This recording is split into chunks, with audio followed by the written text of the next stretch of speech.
மேஷத்துக்கு லாபஸ்தானம்னா ரிஷபத்துக்கு 10ஆம் இடம் தொழில்ஸ்தானம்ங்கிறது ரொம்ப முக்கியமான ஸ்தானம். ராகு போய் உட்கார்ந்துருக்கிற ஸ்தானம் 10ஆம் இடம். 10ல் ஒரு பாவியா இருக்கணும்னு சொன்னா இந்த டேட்டுக்கு இந்த கிரகணத்துல ரெண்டுமே பாவி தான். அதனால வந்து தொழில பெரிய மேன்மையை காணக்கூடிய ஒரு வாய்ப்புகள் தான் ரிஷபத்துக்கு இருக்கு. ரிஷபத்துக்கு 90% ஃபர்ஸ்ட் நல்லதான் நடக்கும். பெரிய ப்ராஜெக்ட் நிஜமா எனக்கு தானா அப்படிங்கிற மாதிரி ஒரு இந்த தனுஷ் படத்துல காட்டுற மாதிரி எனக்கு தான் நினைச்சீங்க லாஸ்ட்ல உங்களுக்கு வந்துச்சுங்கிற மாதிரி ரிஷபராசி நண்பர்களுக்கு அப்படியே மாறும். குரு பார்வையில் உட்கார்ந்துருக்கனா அந்த கிரகணமே வந்து தோஷம் கிடையாது. 10ஆம் இடத்துல ராகு வந்து பயங்கர ஸ்ட்ராங். அதாவது எத்தனை பேர் வந்தாலும் சரி நான் ஜெயிக்கிறதுக்கு நான் ரெடின்னு சொல்ற மாதிரி நிலைமையில தான் ரிஷபராசி நண்பர்கள் இருக்காங்க.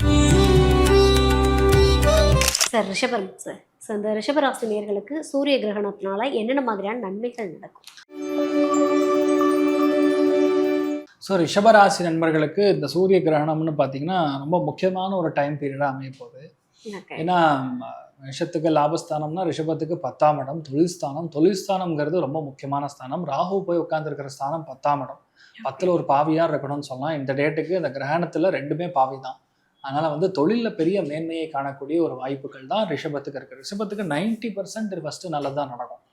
ரிஷபத்துக்கு 90% நல்லது நடக்கும். பெரிய ஆஃபர் கிடைக்கும், பெரிய ரிகக்னிஷன் கிடைக்கும், தலைவராக போஸ்டிங் கிடைக்கும், சில பேருக்கு ப்ரமோஷன் கிடைக்கும், வேலையே இல்லாத நபர்களுக்கு பெரிய பேக்கேஜில் வேலை கிடைக்கும், வெளிநாடு போகக்கூடிய option, foreign opportunity, onsite opportunity, இந்த மாதிரி ஏராளம் விஷயங்கள் வந்து மெதுவாக ரிஷபராசி நண்பர்களுக்கு ரொம்ப அற்புதமாக இருக்கும். அதில் கோர்ட்டு கேஸு இல்லை பாஸ் உங்களை வந்து பிடிக்காம டாக்ஸிக்காக இருந்ததுன்னா அவன் கிளம்பிடுவான்.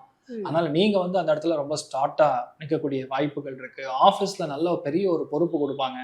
பெரிய ப்ராஜெக்ட் நிஜமா எனக்கு தானா அப்படிங்கிற மாதிரி ஒரு அந்த தனுஷ் படத்துல காட்டுற மாதிரி விவேக் வந்து உள்ள போனோடனே நீங்க எனக்கு தான் நினைச்சீங்க லாஸ்ட்ல உங்களுக்கு வந்துச்சுங்கிற மாதிரி ரிஷபராசி நண்பர்களுக்கு அப்படியே மாறும். நீங்க தனுஷோட கேரக்டர் மாதிரி அவ்வளவு சந்தோஷப்படுறது விஐபி படத்துல பாக்குற மாதிரி. அதனால ரொம்ப சந்தோஷமா இருப்பீங்க. அதாவது வேலையில தான் உங்களுக்கு ஃபுல் கான்சன்ட்ரேஷனும் இருக்காது. ஃபுல் கான்சன்ட்ரேஷன் வேலை தான். வேலை 10 மடங்கு உயர்வை கொடுக்கும். சூரியன் ராகு கன்ஜங்ஷன் கவர்மெண்ட்டே உங்களுக்கு எதிர்த்து கேஸ் போட்டாலும் நீங்கள் ஜெயிச்சிருவீங்க. உங்கள் பாஸ் உங்களுக்கு எதிராக நின்னாலும் சரி ஜெயிச்சிருவீங்க. ஏன்னா குரு பார்வையில் உட்காந்துருக்கனா லாஸ்ட்ல பாஸே வந்து எப்படி இருந்தாலும் உன்னை விட முடியாது அப்படிங்கிற மாதிரி அவரே வந்து பேசி உங்களை ரிட்டர்ன் எடுத்துக்கக்கூடிய வாய்ப்புகள் நிறைய பேருக்கு. யூகே வந்து ஒரு ஆப்பர்ச்சுனிட்டி, குளோபல் ரோல் அப்படி கிடைக்கும். ரிஷபத்தில் பிறந்த பாதி பேருக்கு சீனியர் வைஸ் பிரசிடென்ட், ஜிஎம் அந்த மாதிரி ஒரு ரோல் கிடைக்கக்கூடிய வாய்ப்புகள் அடுத்த 3 மாசத்துல இருக்கு. ஒருவேளை யாராவது எதிர்பார்க்குறாங்க அவர் சேஞ்சுக்குன்னா கண்டிப்பா நடக்கும். நிறைய பேருக்கு தலைவர், சின்னதா அபார்ட்மெண்ட் லெவல்ல ஒரு தலைவரா போஸ்டிங் ஆகலாம், கிளப் லெவல்ல நீங்க ஒரு பெரிய தலைவர் ஆகலாம், ஒரு பெரிய என்ஜிஓ ஆரம்பிக்கலாம்.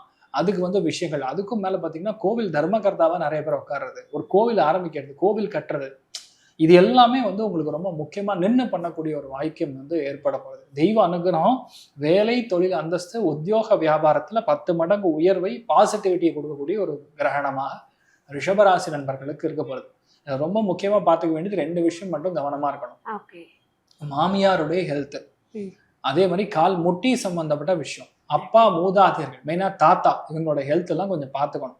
அடுத்த 30 நாள்ல ஒரு டெத் நியூஸ் காதுக்கு வரும் ரிஷபராசி நண்பர்கள். ஆனா எக்ஸ்டெண்டட் ஃபேமிலியா இருக்கிறதுக்கு தான் வாய்ப்புகள் ஜாஸ்தியா இருக்கும். ஆனா ரிஷபத்துல பிறந்தவங்களுக்கு பெரிய பாதிப்புகள் கிடையாது. நீங்க கால் முட்டி தொடை இந்த மாதிரி இடங்கள்ல சில பிரச்சனை வரும், அதை மட்டும் பார்த்துக்கணும். Super sir, super. அதாவது தலைமை பொறுப்பு, தலைமை பண்பு அப்படின்றது தேடி வரப்போகுது ரிஷபத்துக்கு.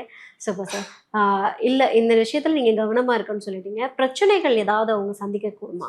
அரசியல் தான்மா, வீட்டுக்குள்ளே நடக்கிற அரசியல் ஆகட்டும், ஆஃபீஸ்க்குள்ளே இருக்கக்கூடிய அரசியல், வேணும்னா நம்மளை போட்டு பார்க்கறது, வேணும்னா ஓவர்லோடு கொடுக்கறது, பார்க்கலாம் அவன் எப்படி பண்ணுறான்னு பார்க்கலாம் அப்படிங்கிற மாதிரி அந்த லோடு கொடுக்கறது, அந்த மாதிரி தான் ட்ரபிள் கொடுக்கும். பட் ரியாலிட்டி இது பெரிய அளவுக்கு பாதிப்புகளை கொடுக்காது. இது ஈஸியாக மேனேஜ் பண்ணி எடுத்துகிட்டு போக முடியும். இன்னொன்று அந்த குரு பார்வையில் உட்காந்துருக்கனா அந்த கிரகணமே வந்து தோஷம் கிடையாது. 10ஆம் இடத்துல ராகு வந்து பயங்கர ஸ்ட்ராங்கு. அதாவது எத்தனை பேர் வந்தாலும் சரி நான் ஜெயிக்கிறதுக்கு நான் ரெடின்னு சொல்கிற மாதிரி நிலைமையில தான் ரிஷபராசி நண்பர்கள் இருக்காங்க. அதனால் வீட்டில் அப்பா சொத்துக்கள்லாம் இப்போ வரும், முன்னோர்கள் சொத்து, மூதாதையர் சொத்தெல்லாம் இப்போ வரும், தைரியமாக இருக்கலாம். Okay sir, super. ரிஷபராசினியர்கள் வந்து இந்த சூரிய கிரகணம் டைமில் எந்த தெய்வத்தை வழிபட்டா இன்னும் வந்து நல்லா இருக்கலாம்? என்ன கேட்டால் நரசிம்மரை வழிபாடு பண்ணோன்னா ரொம்ப சூப்பர்மா. சனி சூரியன் ராகு கன்ஜங்ஷன் பொதுவாக நரசிம்மரை தொட்டன்னா போதும், கரண்ட் மாதிரி அவங்களுக்கு என்ன ஓடுமோ அது நடக்கும். ஒரு நரசிம்மருக்கு 18ஆம் தேதி பிப்ரவரி காலையிலேயே வந்து ஒரு அபிஷேகத்தை கொடுக்கலாம் இல்லையா. சிவபெருமான் ஆலயத்தில் பாம்போட சேர்ந்து அந்த சுவாமி இருக்காரு, ஆவுடையப்பனா இருக்காருன்னா அவரை போய் தரிசனம் பண்ணலாம். அதுல மெயினா வந்து தான தர்மங்கள்ல அபிஷேகம் கொடுக்கலாம், பஞ்சாமிர்த அபிஷேகம் கொடுக்கலாம், ரொம்ப நல்லது. ஆக்சுவலா அது பண்ணாங்கன்னாவே நல்ல சேஞ்சஸ் இருக்கும். தான தர்மங்கள்ல கண்டிப்பா வந்து பலதானம் பண்றது, ஒரு கூட நிறைய ஒரு 5 வகை பழம் ஒன்னொன்னு வச்சாலும் போதும். அது வந்து அங்க இருக்கக்கூடிய வேத படித்த பிராமணர்களுக்கு கொடுத்து வணங்கும் போது நல்ல விஷயங்கள் நிறைய நடக்கும். Super sir. அதாவது வந்து ஃபர்ஸ்ட் 2 ராசிகளுக்குமே நீங்க என்னன்னா பிப்ரவரி 18ஆம் தேதி போயிட்டு நீங்க கடவுளை வழிபட்டுட்டு வாங்கன்றீங்க. பட் அதுக்கு முன்னாடி தானே இந்த தாக்கம் எல்லாமே இருக்கும் நமக்கு. கிரகணம் முடிஞ்சோன்னா நம்ம பீடையே முடிஞ்ச மாதிரி கணக்கு. கிரகணத்துக்கு முன்னாடி நம்ம ஒண்ணுமே பண்ண முடியாது. You are going to have that effect. அப்ப என்ன அதுல பிரச்சனை இருந்து வந்தாலும் வெளியே வந்தால் அடுத்து முடியணும்ல. அந்த கிரகணம் முடிஞ்சுதான் நீங்க அதுல இருந்து வெளியே வருவீங்க. Okay. ஒரு வீட்டுல டெத் விழுதுன்னா பாடி எடுக்கிறதுக்கு முன்னாடியே குளிச்சிருவீங்களா, பாடி எடுத்ததுக்கு அப்புறம் குடிப்பீங்களா? எடுத்ததுக்கு. அவ்வளவுதான் விஷயம். ஸோ கிரகணம் அப்படிங்கிறது முடியணும். முடிஞ்சதுக்கு அப்புறம் நீங்க அதை அப்படி சொன்னா 17ஆம் தேதி நைட்டு 8 மணிக்கு குளிக்கணும். ஆனா நான் சொல்றேன், நீங்க 17ஆம் தேதி நைட் திறக்க மாட்டாங்க, நட சாத்திடுவாங்க. கர்ப்ப கிரகம்லாம் க்ளோஸ் ஆயிருக்கும் கிரகண வேலைகள்ல. அதனால 18ஆம் தேதி காலையில பண்ணும்போது தான் சக்சஸ்ஃபுல். ஓகே. ஸோ இந்த பாதிப்பு அப்படின்றது உலக அளவில் வந்து நிறைய விஷயங்களை சந்திக்க இருக்குது அப்படின்றீங்க. இது வந்து தனிப்பட்ட விஷயத்தில், அதாவது தனிப்பட்ட மனுஷனுக்கோ இல்லை வந்து இந்த ராசினியர்களுக்கோ வந்து ஆகாது, ஒருத்தவங்களை தனியாக அஃபெக்ட் பண்ணுமா அப்படின்னு கேட்டால் கண்டிப்பாமா. அதாவது இந்த கிரகண தோஷம் அப்படிங்கிறது எந்த நட்சத்திரங்கள்ல வேலை செய்யுதுன்னு நம்ம பார்க்கணும். அதுல பாத்தீங்கன்னா மெயினா 3 நட்சத்திரங்கள், 3 ராசி நபர்கள் கொஞ்சம் கவனமா இருக்கணும். மெயினா ரத்த பந்தங்கள், அவங்களுக்கு அவங்க ஹெல்த் இதெல்லாம் கவனமா இருக்கணும். அதுல மெயினா கும்பராசி, மிதுன ராசி, துலா ராசி நண்பர்களுக்கு தான் அதிக பாதிப்பு ஏற்பட போகும்.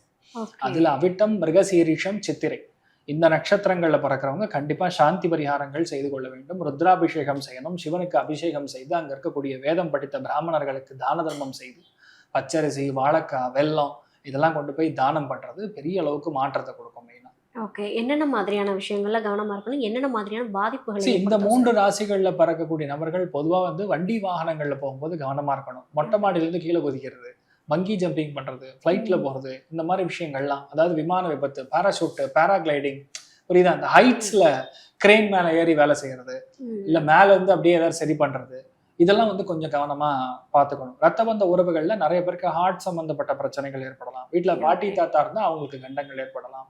ஏன்னா குழந்தைகளுக்கு பாதிக்கலாம், முதல் குழந்தைக்கு பாதிக்கலாம். இந்த மாதிரி விஷயங்கள்லாம் நடக்கும். வீட்டுல அப்பா இருந்தாருன்னா அவருக்கு ஹெல்த் இஷ்யூ வரலாம். ரோட்ஸ்ல ரொம்ப கவனமா போறது. இந்த 3 ராசிகள்ல இருக்கக்கூடிய நபர்கள் ரொம்ப கவனமா இருக்கணும். 2வது, இந்த டைம் பீரியட் எப்படிப்பட்ட விஷயம்னா, ராகுங்கிறது பேசிக்கலா கார்சினோஜெனிக்னு சொல்லுவாங்கம்மா. இந்த சூரியன் ராகு கன்ஜங்ஷன் இருக்கும்போது வீட்டுல யாரோ ஒருத்தருக்கு கேன்சர் இருக்குன்னு டிடெக்ட் பண்ணுவாங்க. யாருக்கு? இந்த 3 ராசிகள்ல பிறந்திருக்கக்கூடிய நபர்களுடைய வீட்டுல.